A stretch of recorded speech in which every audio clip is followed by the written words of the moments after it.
Okay. Hi guys, and what's up? Today I will be talking to you guys about tech and online sales, with particular attention on the advancement of technology from diverse contributors who have made the landscape of technology much more efficient and easier to obviously navigate, especially in the run-up to Black Friday and the holidays obviously fast approaching. So let's get into it. Without technology, many things will take longer to achieve. Right? And with the advancement of certain technology, we're obviously now able to achieve things at lightning speed, such as setting up online stores, selling items through different omni channels, and getting it delivered promptly, which in most cases leads to sold out inventory. I know this because I look at things online, right? And then I put them in my virtual shopping bag. And it's by the time I go to look at it again, it's completely sold out, which is obviously quite frustrating, but it is what it is. You will be surprised about the amount of people online every day that are buying luxury brands or traveling to buy luxury brands. The luxury brand market is currently worth 363 billion euros. So why are we talking about technology, and what does it have to do with luxury commerce? I'll tell you why. Firstly, because they go hand in hand. Selling luxury items is a great experience, but it's all about convenience, right? And with the advancement of technology, that has indeed made that possible. You are not just limited to luxury pieces or even luxury cars, but many things as well. Buying items in the region of 3,500 or 5,000 for some consumers is the norm, while others, it's not the price point, it's the quality irrespective of price.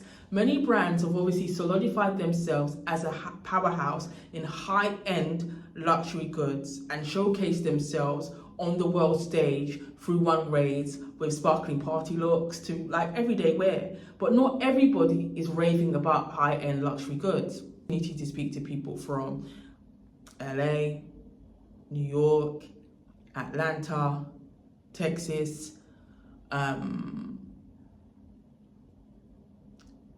England, Scotland,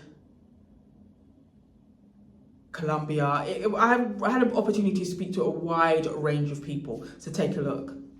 Brooklyn, New York, and I would say some of the shops that I've really enjoyed here in the UK are Bershka, Pretty Little Thing, which is an online site, but that and Mango are some stores that I really like. Hi, I'm from Fort Worth, Texas. I would say I also prefer Bershka here because I don't have a Bershka near me, and Mango because I also don't have it near me. So those kind of stores. Thank you, lady. What's your name? Sorry. My name's Lona. Okay, nice to meet you, Lona. So tell me, why do you like Zara compared to other shops? And is Zara the main place you go to, or do you go to other shops? I'd say Zara because I find mostly everything that I want here, from basic stuff to even like going out outfits. So. Do you get stuff from? So what's the difference between Zara and Primark? Well, the quality, first of all, I think. Thank you very much. So you shop in places like Reserved, is that correct? Yes, sometimes. It just depends on like what I'm going in for. Sometimes I just pop in to have a look, see if they have anything. Okay. Yes, usually Zara's the go-to. Zara's the go-to. Well, thank you very much for your time today. Atlanta in Georgia. Atlanta in Georgia? Yeah, okay. yeah. So what's the difference between elite shopping in Atlanta compared to here? I think it's pretty similar. Customer service is great, like especially at places like this. So do you prefer Louis Vuitton, or for your day-to-day shop, what, do you prefer to buy things that you actually have to invest in, or you know, you got your Targets and stuff like that, or would you prefer shops like these? It's a balance. I like quality pieces, but I also can go out and get something quick at, you know, some value price too. So okay. It's like it's a balance. And what did you buy today, if you don't mind me asking? Some sunglasses. Oh, go girl! Yeah. Are you going on holiday or anything like that? It's my birthday. Oh, happy birthday! Thank you. Hope you enjoy. So how long you stay in London for? I'll leave tomorrow. I've been here a week though. Oh, okay. Well, Yeah. that's good. Nice to meet you. You Take too. care. Bye. Bye.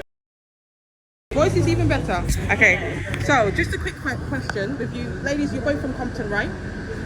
Well, no, we're from Los Angeles. Sorry. You're both from LA. Yeah. That's correct. So okay. So in terms of shopping in LA, is it totally different from shopping in the United Kingdom? And if so, why? Would you prefer to go to high-end stores, or it doesn't really matter? You could go to Walmart, Target, and things of that nature. It's not really a thing. I think the main thing for us, because we work in production, is like we love to buy things that were made where you know they're ethically sourced and that they were made by people who are really passionate about their craft. I think a lot of people are so like numb to the pricing structure of things in a lot of those stores that they don't realize like what someone must have been paid to make that is actually really nominal. And so it's not usually ethically made. So we try as much as possible to buy like either whether it's reused or vintage, or like I guess you would classify it as luxury, but if you like don't have the financial ability to buy something more luxury, like buy things that are ethically made. So is it for you, it's more about quality as opposed to essentially the price tag? Yeah, I think so. Like, sorry, I've got to do this. You look really swag. I'm just wearing basic stuff. What do you mean I look swag? That's what. Okay, so you're from New York. I live in New York, correct. You live in New York. Is it Upper Manhattan or Lower Manhattan? Oh, you live in the Bronx. Yeah. Okay, so where would you normally shop in the Bronx? You don't shop in the Bronx. You shop in either Midtown, you shop uptown. You shop so why do Cole Harlems, you shop online. What's your idea of luxury fashion? Quality. Do you prefer, so does the price tag actually matter to you? No.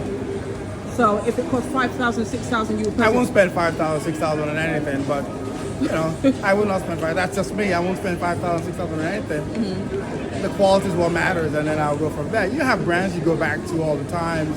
Whether it's, I don't know, if you're here in the UK for work, I wear Russell & Bromley. It's a brand I like. It's a brand that's comfortable for me. It's my go-to for work. If it's casual, I'm in Cole Harlems. So what's a high-end department store? I don't know what the high-end stands for. High-end means like basically luxury fashion that exudes quality, that exudes quality and stuff like that.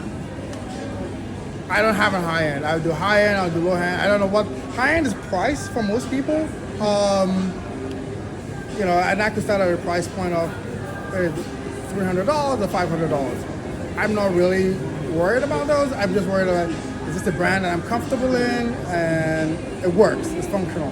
But like you said at the outset, I won't spend $5,000 on a bag or any of that nonsense. Okay, so that's not me. That's not you. All right. Thank you very much indeed for your time today. You're welcome. Take care. Bye bye. Brand shopping used to be attributed to like mid-level shops, but luxury brands have obviously tapped into this market, and with the rise of like more millennials, with the rise of more millennials and the younger generation like Gen Z being able to buy luxury brands, this has obviously changed the trajectory and landscape of the kind of online space, right? Buying online is convenient, and it is even more so when you are a high-profile individual that enjoys their privacy, convenience, and the autonomy of their own environment. Now, one of the many reasons why I like and I speak about luxury goods has everything to do with durability and longevity. So I can order a bag and spend double figures on it. However, that same bag will not last a year, and I will essentially need to buy another one. Whereas when you invest in the luxury items, not only are you getting obviously a better quality, but it tends to have a longevity, and you're not having to constantly replace. You're not constantly having to replace it. Do you know what I mean? Many luxury items have certain je ne sais quoi about them. Buying cheaper products often requires it to be repurchased because they have no durability. It's what is known as microwavable brands, or it's known as microwavable brand. And what I noticed about when speaking to these individuals, a lot of them, for them, it's about a balance. Not everything needs to be luxury, and oftentimes buying an item constantly is not a problem for most, while others obviously have differing opinions. From it to not necessarily about the price point, but more so it being kind of ethically sourced. And those were the ladies from LA. Now it's the last 3 months of the year, and according to Statista, which is an online information space, it said in 2023 there were 5.8 trillion, with an indication of 39% growth in the coming years for the online space. I'm seemingly noticing the effects of this already, because if I decide to put things in my online basket of things I like to buy, by the time I've decided to revisit it again, they are completely sold out, and this is probably going to happen more and more frequently than not in the lead up to Christmas and the new year. So as you guys know, what that means is that delivery drivers are going to be exceptionally busy for the next 3 to 4 months. They are going to be flat out busy. This is the beauty of technology, as opposed to endless queues at luxury stores during obviously like Boxing Day sales. People now have the option to obviously bypass that by ordering online. And obviously, depending on what type of individual you are, you can actually have the whole store shut down and you can have your private shopping. Do you know what I mean? So my thing is, why go to shops when you can order online? Here are my many reasons why I think it's always good to kind of invest in certain luxury items if you are able to. Number one, durability and longevity. Number two, obviously it can appreciate in value depending on the item. Obviously, if it's a exclusive item or a vintage item, and obviously you got the opportunity to have an exclusive piece. Bearing in mind, everybody's perception of luxury is different from one person to the next. So what I might deem as luxury might be someone's standard, and vice versa. I think it comes down to what your relationship is with what you deem luxury to be. Now, one thing I do know is that luxury is all about expression of identity. I mean, you can express yourself with any type of pieces, but there's a certain je ne sais quoi about luxury pieces, and two things always stay consistent with luxury brands, which is pursuit of greatness and being bold in a world where many are comfortable being the same.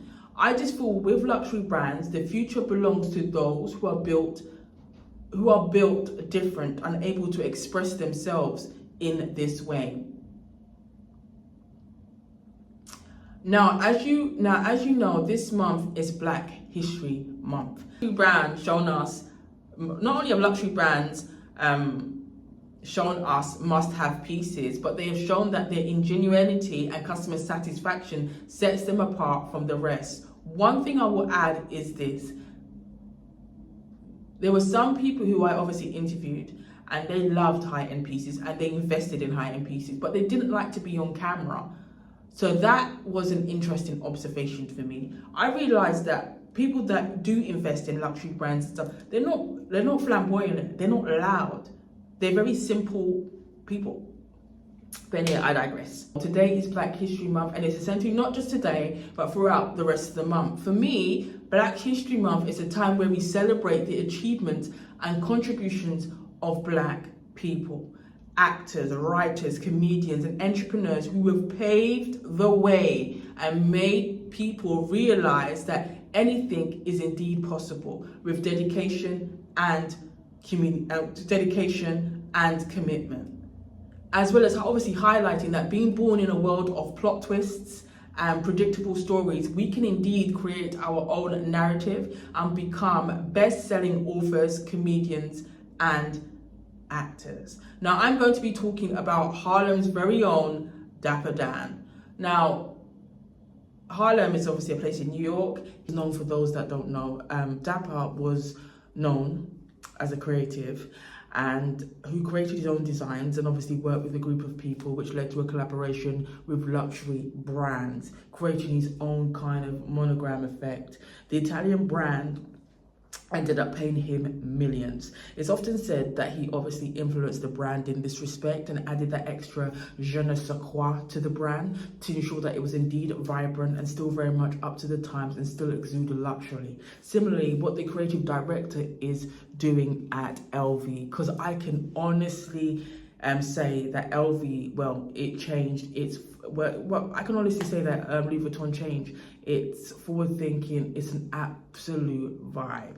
Anyway, I digress. Now on to sports. The only sports I would ever be talking about is women's sports, in particular the NWA, which is women's basketball. Now, women's basketball is a vibe. Not only do women have fly fits, but they have also but they also have A1 personalities. Some of them are podcasters, rappers, but I want to talk about the supposed rookie of the year. People judged her and thought she was not going to do well, especially when there was supposed contention between herself and another player, even though I like the other player as well.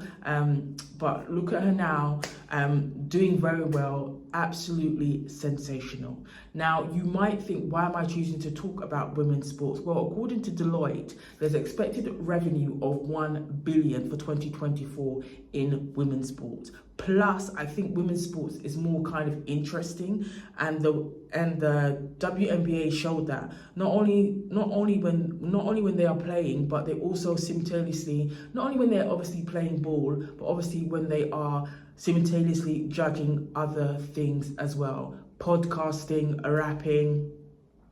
It's a certain je ne sais quoi about women's sports.